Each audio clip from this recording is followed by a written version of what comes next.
এই শুনো শুনো, আমি আর আমার বন্ধু মিলে চা বাগানের পাশ দিয়ে হাঁটছি, ঘুরছি, মজা করছি। সবুজের মাঝে বাতাসের ঝিরিঝিরি, মনটা ফুরফুরে। হঠাৎ চোখ পড়লো একটা অটো রিক্সা। ওই উঁচুটিলা উঠতে গিয়ে ফেসে গেছে। বেচারা ড্রাইভার পড়েছে মহাবিপদে।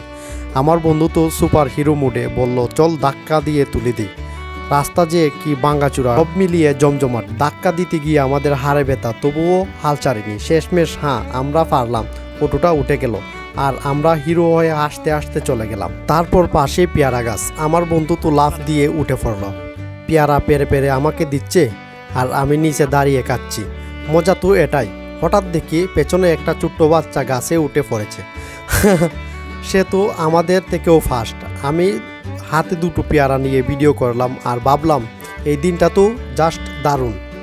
তো এই ছিল আমাদের ছোট্ট অ্যাডভেঞ্চার। চা বাগানের পেয়ারা আর বন্ধুর সঙ্গে হাসি ঠাট্টা। জীবন এমনই মজার হওয়া দরকার, তাই না?